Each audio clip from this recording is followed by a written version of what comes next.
All right, guys. I seen the other day the Daily Stormer an article about how a powerlifting federation in the USA was forced to accept trans women to compete against biological women against women, and I want to talk about that because I like Andrew England, and I usually agree with his take. I think he's one of the guys that's most correct on most thing.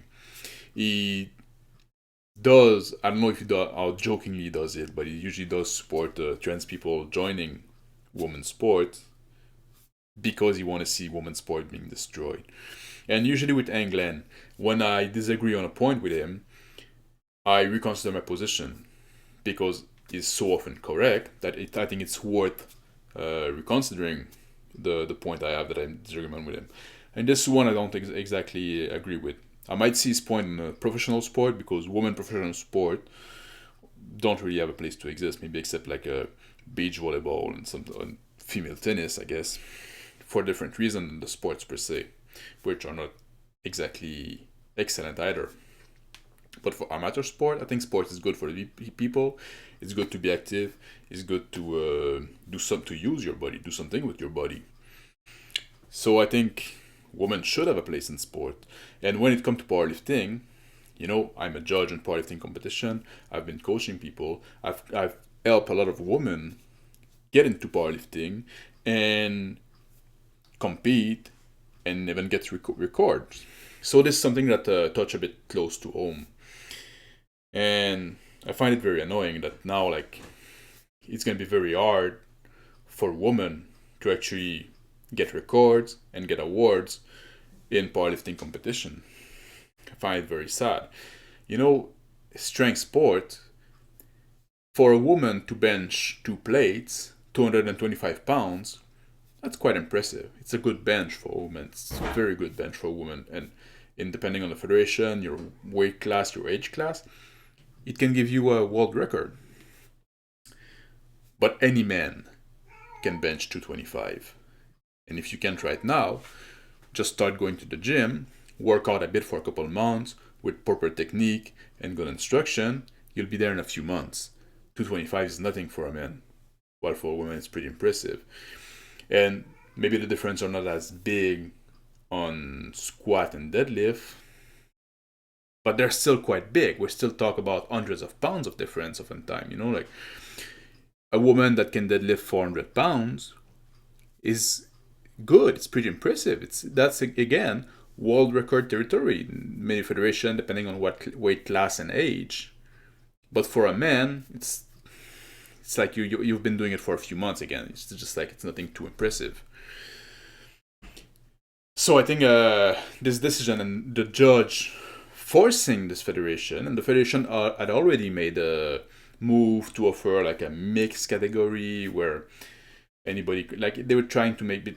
Yeah, it's basically gonna destroy the female scene in the powerlifting, and I think that's a shame.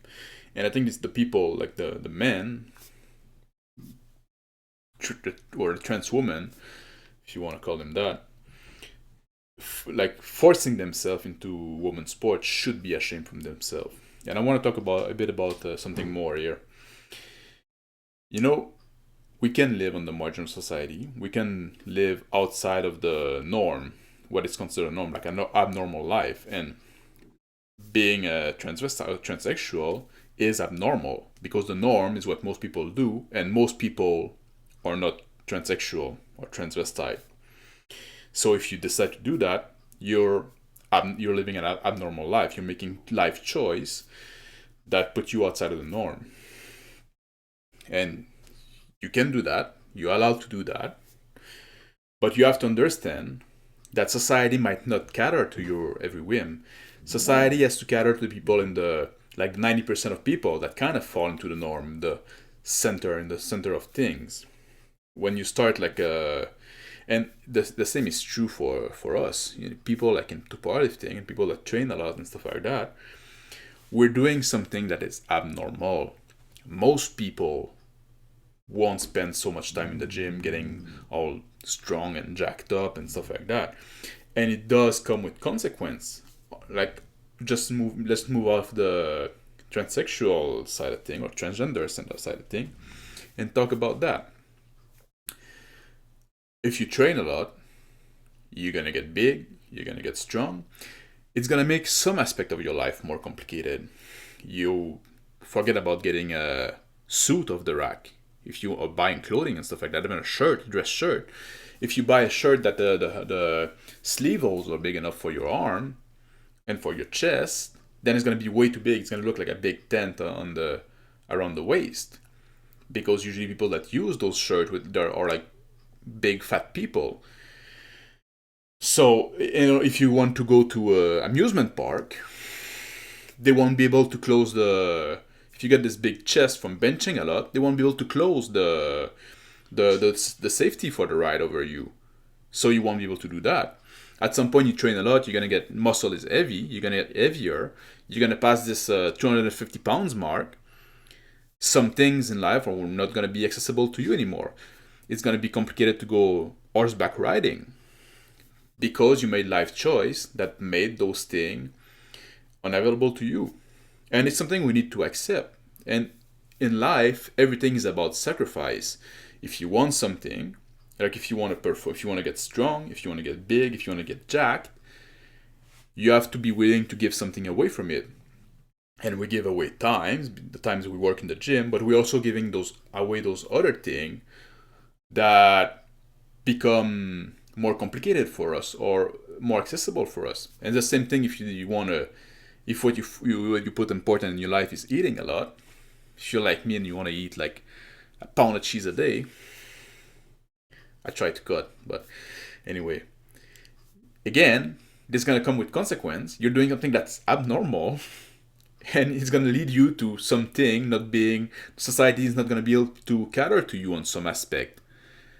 So we have to understand that, and I think that those trans women should understand and accept that as well. You made life choice that set you apart. Maybe something are not going to be accessible to you anymore. I find it's a shame that people think like they're being oppressed or being robbed of something, but no, it's really like I said, in life everything's about sacrifice. If you want something, you have to be willing to give something else away.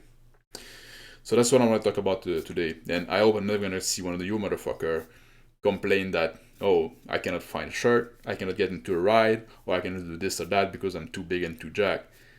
We make those choices. We have to live with the consequence of our action. Thank you for watching. Have a good day. See you next time.